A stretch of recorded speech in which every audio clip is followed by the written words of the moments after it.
That must drive you crazy as a head coach or an offensive coordinator. Yeah, because you should get a freebie first down with something like that, but they should get the field goal anyway, right? All right, Taylor Bertolet from Texas A&M on for the 32-yard field goal attempt. The 6 of 10 on the year. This one up and good. Make that 7 of 11. An early 3-0 lead for the visitors here in the Alamo Dome. Here's the thing. 52% of guys experience erectile dysfunction, but 0% like talking about it. That's why we built Roman. For the first time ever, you can get ED meds prescribed online, shipped discreetly to your door. Chat online with U.S. licensed physicians and get FDA-approved medication, all in single-dose packaging. No more waiting rooms, awkward talks, or lines at the pharmacy. Get started with your free online visit at GetRoman.com/TV. Welcome back to San Antonio. Our first look at Logan Woodside in this San Antonio offense. 7th-round draft pick by the Bengals this past year. He's been much better the last 2 weeks. This is a guy who can sling it, Mooch. 45 touchdown passes at Toledo in 2016. Yeah, and he's improving like you mentioned. He's completing 76% of his passes in the last couple games. First play of the game, he goes to the air, swings it out to his running back, Kenneth Farrell, who breaks the tackle. And that's going to go for 9 yards. Kenneth Farrell, one of the more talented running backs in the league. You're talking about a quarterback working through his progression. He starts looking over here, and then he comes back with his feet. And he comes all the way back to number 4 in the progression for a completion. That's very well done by the quarterback. Helps when you have a guy like Kenneth Farrell in the backfield. 21. Bingo time. Farrell again on 2nd and 1. Looks like he pushes his way close to the first down. You giving him forward progress, Mooch? Yeah, give it to him. It looks like a first down to me from up here. Yeah, move the sticks. And remember now, this is the stingiest defense against the run in the Alliance by far. 77 yards a game. It's like running against the steel curtain. Yeah, this offense here going to have their work cut out for him. Very talented receiving core. Hey, 31 pop Zeus. Pepsi. Pepsi. Hey, 4 strong. 4 strong. Bingo touch. Going to the air is Woodside, looking deep up the right sideline. Mooch, you're chuckling. I am, because they had the play action fake. I'm not quite sure if it was an RPO, but they had the bubble screen going on as well. And then they say, let's take a shot and back these guys up a little bit. All right, Mooch, we talked about the 2 defenses here in the open. The keys to the game are what for these 2 teams? Stallions, they better take care of the football, because they're playing against the team that just takes it away and creates short fields all over the place. And for the Commanders now, you just got to make sure you take care of this quarterback. Protect, protect, protect. Those. Oh, escaping a tackle and then right back to the line of scrimmage. Thank you, Mooch, for those home keys to the game, brought to you by At Home, the home decor superstore. So they're going to be looking at 3rd and 10. And San Antonio. Look, it's this defensive line chock full of monsters for Salt Lake. All right, you see this guy right over here. He's all over the place. He moves from right to left. Carter Schultz. Let's see if they chip with the back on him. Go ahead, buckle. Oh, yeah, here he comes. Bingo touch. Woodside with time. Has a man caught at the 50-yard line. You saw the numbers there. They convert 3rd downs at a better rate than anybody else in the Alliance. That one goes for 14. This. Watch Kenneth Farrell over here. He's going to have the outside edge and help that tackle on Carter Schultz. Gives that quarterback some peace of mind so he can just set his feet, step into his throw, knowing that the best pass rusher in the league is being double teamed. Oh. Yeah. Hey, we're good. Okay. Bingo touch. Looked like a miscommunication there for a minute, but it turned into a pretty solid play. A 7-yard carry for Trey Williams and the Commanders. Yeah, this could have been a loss now. Watch how quick he is in the backfield right here. Whoop! Little spin inside. Gained another 7 yards after that. Should have been a loss for 3 yards. Looks like he thought it was going the other way. Good adjustment by both Woodside and Williams. Mike Storm. Hey, 32 single. Trailer. Yeah, here we go. Bingo. Touch. Zipped over the middle and caught at the 30. DeMarcus Ayers making the grab. And this is a flanker drive concept. I'll show you what that is. You're going to see a tight end coming underneath, and you're going to have the second guy coming behind. If it's zone, they'll sit down. If it's man-to-man, they'll keep running, and they read it properly. It was man, throw it out in front for the big game.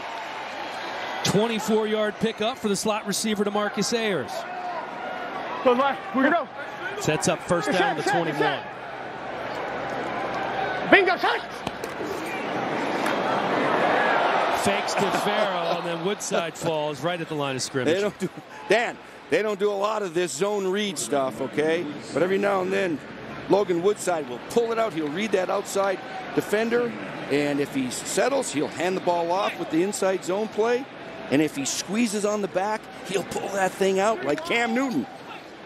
Mike Riley's offensive playbook doesn't have a lot of that in there, but he's starting to sprinkle it in a little bit. He is. Hey, Vice, if he goes out. Bingo. Touch. Woodside, little shoulder fake going to the corner of the end zone. And it's caught! What a grab! Are you serious? Mikhail McKay with the first touchdown of the game.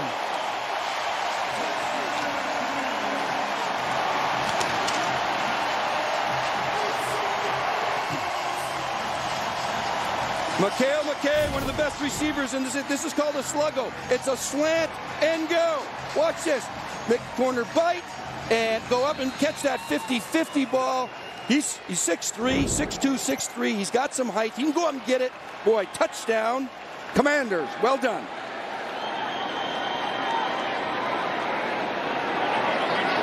Going for two. Bingo. Touch. As everybody does in the Alliance, and they're going to have to settle for 6. Mikhail McKay averaging nearly 17 yards per catch with the 21-yard score.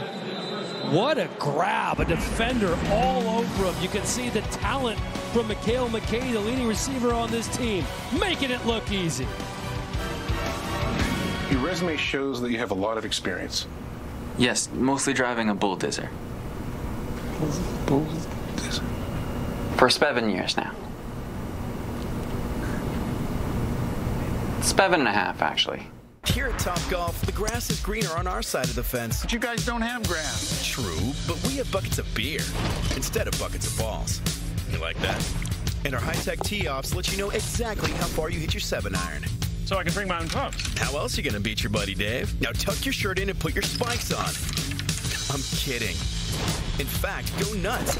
Bet on yourself, talk a big game, score high. You mean score low? Score however, because this is Topgolf. This is everyone's game.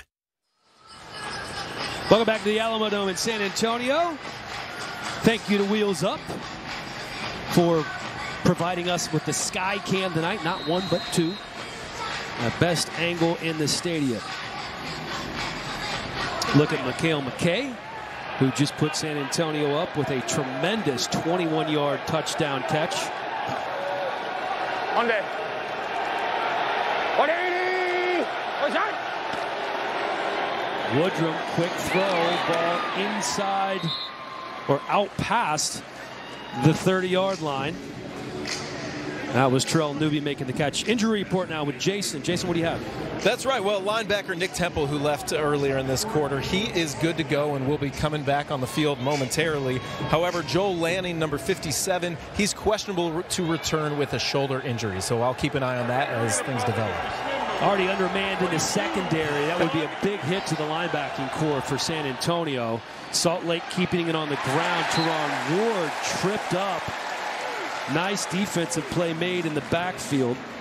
Another guy down. That, I believe, is Jaron Elliott, defensive player, who is second in the league in sacks. This is the third linebacker this quarter that would be leaving the game.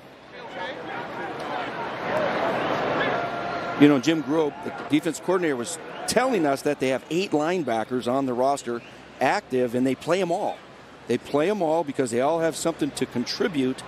But when you have 3 guys go down early, that kind of messes up a lot of your sub packages, your special teams. You got these guys covering punts and on field goal block and different things. He's walking off. That's good news. Well, I guess in this particular situation, Mooch, playing 8 linebackers, especially when you have 3 go down early, obviously going to be pretty helpful. But that's not normal, is it, to have 8 linebackers in your regular rotation? What happens, though, Dan, is some of these linebackers are outside linebackers that will play defensive end in nickel and dime packages. They'll put their hand on the ground and rush the quarterback. So they'll double as a drop linebacker and as an edge rusher. Man, Nick. Where you going, James? 3rd and 4 for Woodrum. 180. What's that? Woodrum, pressure, decides to tuck it and run, picks up the first down, then slide. Wise play by Woodrum, but we do have a flag down. And it looks like we also have an offensive lineman for Salt Lake down as well. Holding.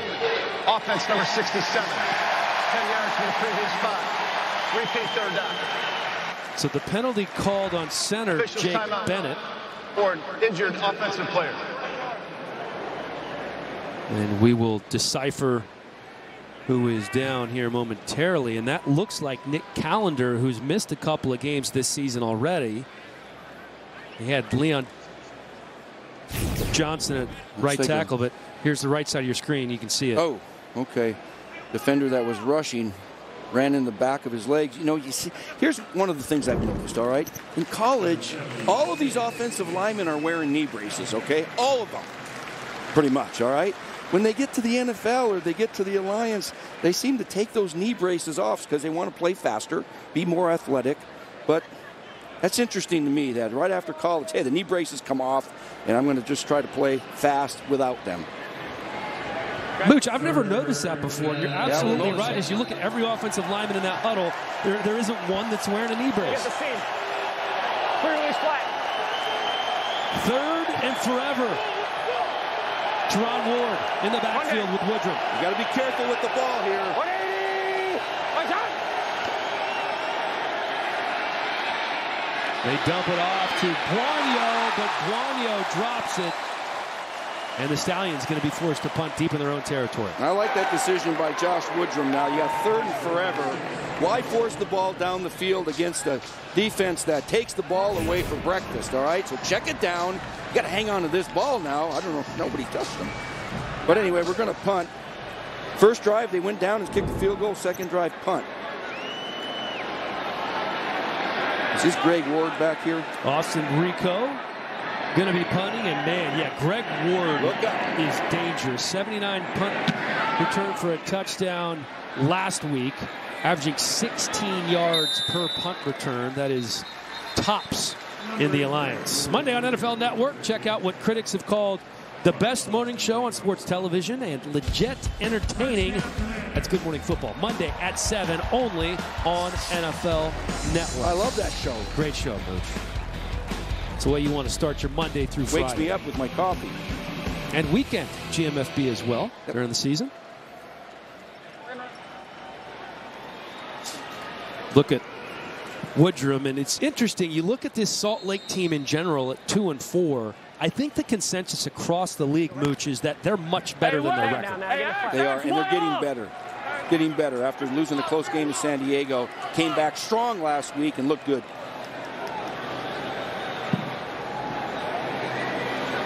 From the 33, Woodside going to throw, has some time, and he wanted a shot, man. He was looking down the field, and it just wasn't. It was good coverage on the play, so he held the ball a little too long instead of checking it down. But no harm, no foul. How about the improvement from Woodside in the last 2 games. A 76% completion percentage. 4 touchdown passes, just 1 interception. Yeah. Those 4 TD passes and the completion percentage tops in the Alliance over the last 2 weeks. And 2 weeks ago, he's the player of the week on offense in the league. This time keeping it on the ground. It's Farrow out past the 35 to the 40-yard line, 2 yards shy of the first down. And that's a good run. It's just an outside zone play. And they're saying it's going to be tough to run up inside. But we're going to make them chase us. See if we can tire those guys out a little bit. Here we go again. 3rd and 3. Look at Farrow. When we talked to defensive coordinator Ronnie Lee for the Stallions, he said this is the best running back we've played against this year. Yeah, he's a good one. Here we go. Here we go. Bingo, shot. Woodside on 3rd and 3. Looking to the right. Woodside picked off. Cody Brown making the interception, his first interception of the year. Wow. You got to be able to see tight coverage right here. We're a little bit late throwing the ball to the outside, but you'll see the safety come over here, right over the top. Good reaction on the throw. Good ball skills over here by Cody Brown. Well done. Cody Brown played his college ball at Arkansas State, but he's from Texas, a 3-sport star at Belleville High School in the Lone Star State.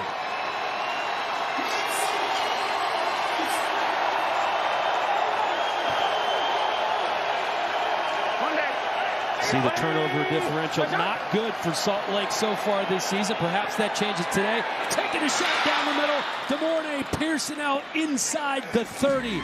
Quick strike from Woodrum to his leading receiver, Pearsonell. His 28 receptions coming into the game, 3rd in the AAF. Yeah, I was on the field before the game, and he was talking to Mike Riley, who coached him at Nebraska. So they had a big hug.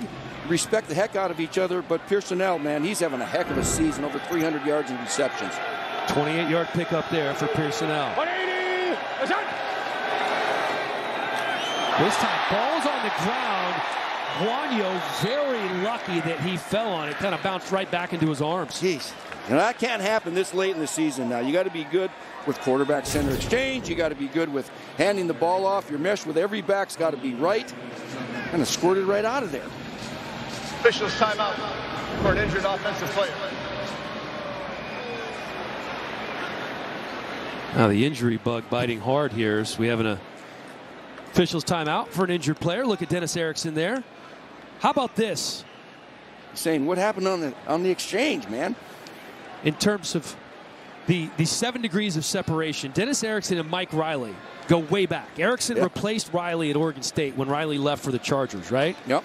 Then Riley came back and replaced Erickson when Erickson left Oregon State for the 49ers and replaced who?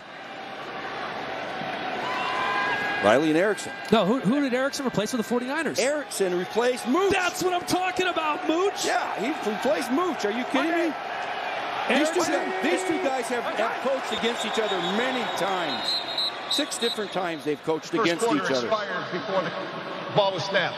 All right, so the first quarter in the books. It took Mooch just a second to connect the dots there between Riley and Erickson and Mooch, but we finally did it. Got ourselves a ball game here. 3-point difference here in the first half.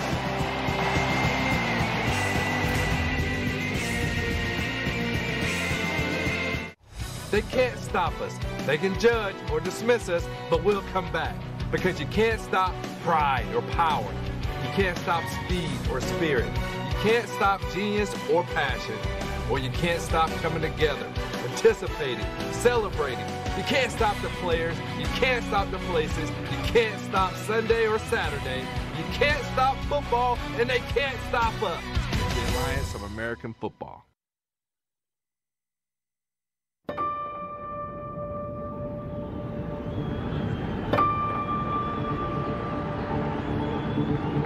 What an unbelievable play! Oh my goodness, this one had a little bit of everything. It's a great day. We got football, baby. I got you on this one. It's a pleasure, man.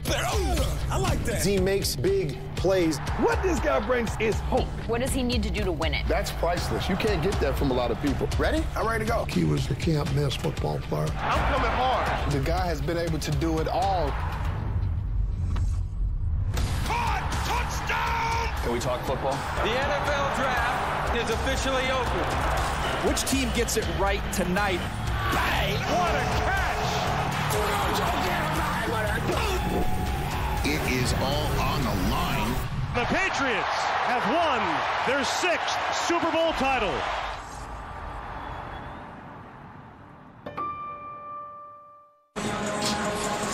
One touchdown in this game so far, and it was a touchdown pass from Logan Woodside to Mikhail McKay. Jason Fisher on the sideline with the quarterback. Logan, a great first drive to start the game. You found Mikhail McKay in the end zone. Talk about that play and just throwing it up to him. Yeah, it was a good start for us. You know, gave him a chance to make a play, and he went out and made a big play for us, so it was big. So you've been on the road 4 weeks in a row. How much fun is it to be back here at home? What does it mean to play in front of these fans? Yeah, it's great to be back. These are the best fans in the Alliance by far, and we're just happy to be back here and hopefully give them a good show tonight. All right, well, good luck the rest of the game. Thank you. All right. All right, Jason, thank you very much. Hard to argue with that statement about the best fans in the Alliance. And we've been to a lot of cities, Mooch, have had great fans, but this is one of the best turnouts we've seen so far this season. Yeah, real good, and they're vocal, and it looks like there's over 30,000 fans. You know, they were waiting for them to come home. They had all those road games. Yeah. Good fans in Texas. A couple of state championships, girls and boys, a big flower show, and now it's the Alliance back here in the Alamo Dome. 2nd and 15 for Woodrum. Dumps it off to Ward, who isn't going anywhere. Met right away. My goodness, what a stick that was by Nick Temple. This is Nick Temple, who got hurt earlier in the game, and he's back in there. Watch this open field tackle. Right here. Well done. Now, Tim Lopano is in Josh Woodrum's ear, and he's saying, all right, listen, if you have to check it down, check it down. We're getting into field goal range here. It's 3rd and real long. We need about 6 or 8 yards minimum to kick an easier field goal. Can't take a sack. That one right off the hands of Terrell Newby. All right, well, we still have a field goal attempt coming. It'll be a long one. Taylor Bertolet made a field goal already from 32 yards out. 7 of 11 on the season. Yeah. This one's going to be a bit longer than that. I was coaching the Under Armour All-American game. This kid was a kicker in that game about 5-6 years ago. Did you coach him up, Mooch? Yeah. 53-yard field goal attempt for Bertolet. Sneaks it inside the upright. And we have a tie ball game here early in the second quarter. 6-6. Salt Lake ties it up on the Bertolet field goal. Gets congratulations from assistant strength coach Ike Taylor and the rest of the team. We're back after this.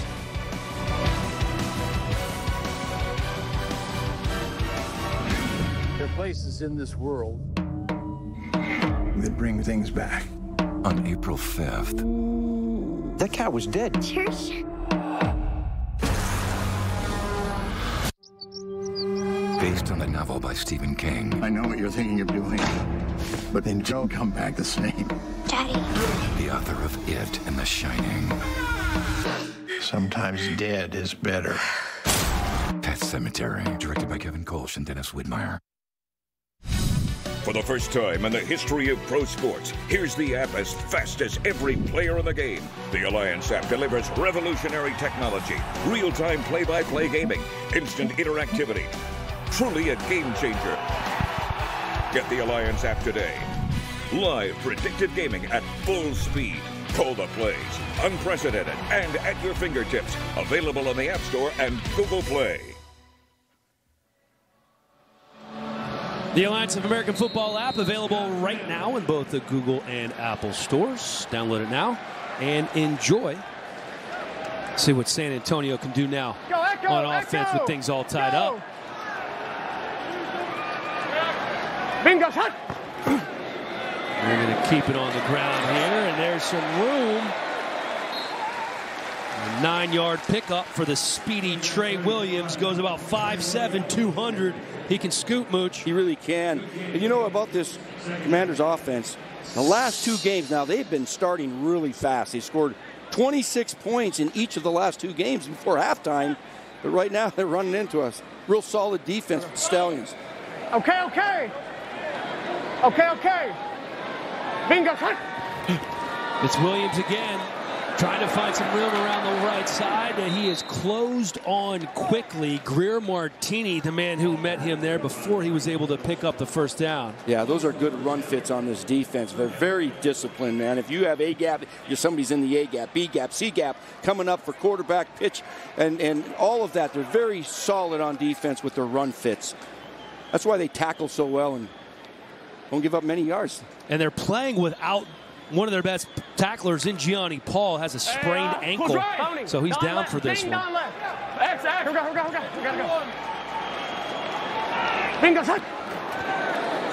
3rd and 1. Then keep it on the ground and pick up the first down. That's big David Cobb, former 5th-round pick of the Tennessee Titans. Commanders are not afraid to run the ball against this outfit. You got about 4 or 5 guys in this defensive front that have played in the National Football League. That's why they're so darn good. Bingo, ready? 51 toss and they get in the check down. Hey, what? Here we go. Hey, Bump. Yeah, Raider. Bingo, shot. From the 37, Woodside back to pass, and there's a man wide open. Nobody around Evan Rodriguez. Wide open on the corner route. You're going to see nice protection right here, and then there's just nobody around right here. If he would have got that ball in a little bit sooner, he's running up the field for another 20 yards. Yeah, he was trying to stay in bounds. Didn't really have a chance. His momentum carried him out of bounds after a 16-yard gain. Yeah. Hey, close left. Hey, close right. Hey, you got a hitch. Close right. Hitch. Here we go. Yeah, bye. Here we go. Bingo, shot. Woodside to the right side. Quickly to John D'Arce. Picks up about 2. And you could hear the quarterback say, you got a hitch. He's telling guys what to do. How about that, Mooch? 37% of their drives they score on, second only to Orlando. That's scoring at almost a 47% clip. Yeah, really efficient. And they started off the year running the ball more so than passing. But lately, this passing game's really coming alive here now with Logan Woodside. Hey, no, stay. Yeah. Hey, okay. Bingo, shot. Trey Williams on 2nd and 5. There are at least 3 Salt Lake defenders who were there. Really nowhere to go as that front 7 just closing quickly. I don't care what run you have. Look at the penetration right here with these defenders. You can't get started, whether it's a zone play or a counter or power. You get penetration on that defensive front, you can stop just any run. Hey, you get hit back. Here we go. 3rd and 8. Bingo, shot. Hey, easy. 21 single. Fine. Pig. 21 single. Swing. Bingo, shot. Woodside pressured, ducks under a man, finally goes down. That Salt Lake City Stallion defense getting another sack. They came in with 18 sacks, second only to San Antonio. Yeah, you're talking about coming on both sides here. You contain that quarterback, there's nowhere to go. That's really good defense. And then, of course, he's looking to find somebody downfield. You know, we talk about a coverage sack where the quarterback hesitates to throw the ball, holds it a little bit too long. Mike Purcell going to get credited with that sack. Joseph Zima averaged 50 yards per punt last week. This one end over end, fair catch called for at the 8-yard line. That's where the Stallions offense will pick it up right after this.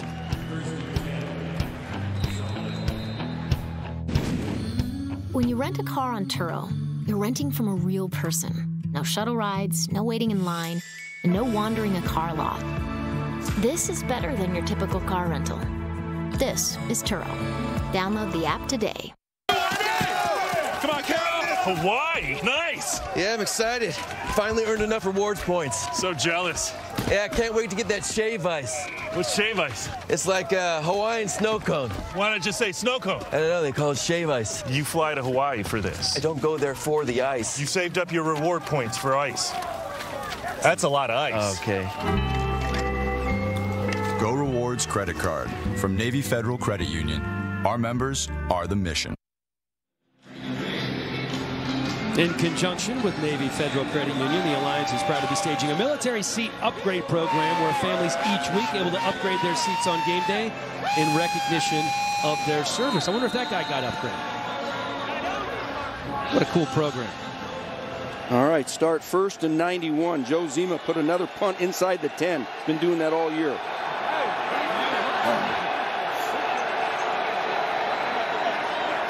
Throwing on first down. Catch is made by Jordan Leslie. What surprises me just a little bit is they're attacking Devontae Bosby. That's the guy who's leading the Alliance in interceptions, passes defense. They came out in the first drive and threw 2 balls right at him. Here we go again. They don't seem to be concerned about his skills. 5-yard gain on Bosby there.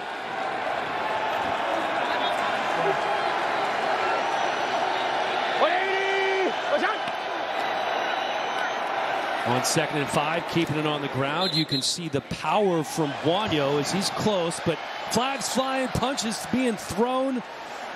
That's not good.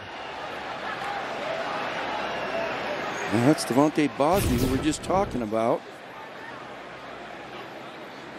Here's another look. After the play, personal foul, unnecessary roughness, defense, number 43. 15 yards from the end of the run. 41. Automatic first down. Yeah, they meant 41, and he was mixing it up with Leslie. Yeah, they're doing a little, correction, number 41. Little talking on the field there. This guy played 3 years in the NFL with the Bears and the Eagles. Very confident guy. Maybe they're talking a little bit out there, huh? Well, they can't afford to lose another member of the secondary. Remember, they're already playing without Zach Sanchez. Right. They're playing without Ryan Stewart as well. Yep. One a starter, the other in the rotation. Monday. 180. Ball in the 34. Woodrum over the middle. Pearson L out to the 48-yard line. And they dropped 8 into coverage. You're going to see it, just a 3-man rush here, so drop everybody else. And here's the umpire. Get out of the way. First down. Pearson L, boy, he's been steady all year. He's got 30 catches on the year now already. Hard to cover in the slot. 2 carries or 2 receptions, 42 yards for Pearson L so far tonight. Monday. 180.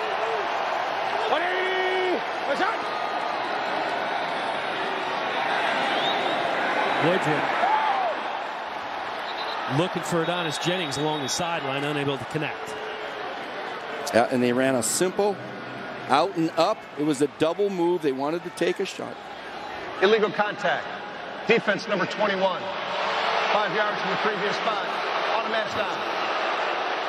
That was probably smart because it was an out and up. Watch right here, and then take off right here.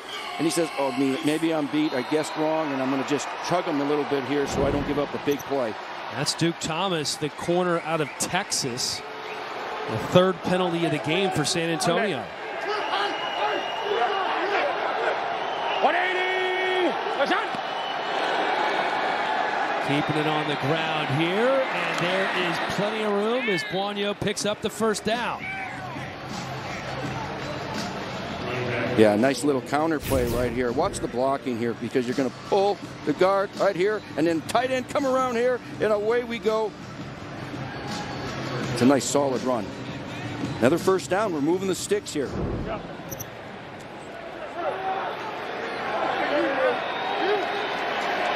Buonio, the 6th leading rusher in the AAF coming in. Same play. If it works, run it again. Patient running by Buonio here, Mooch. It is, and they're on to something here because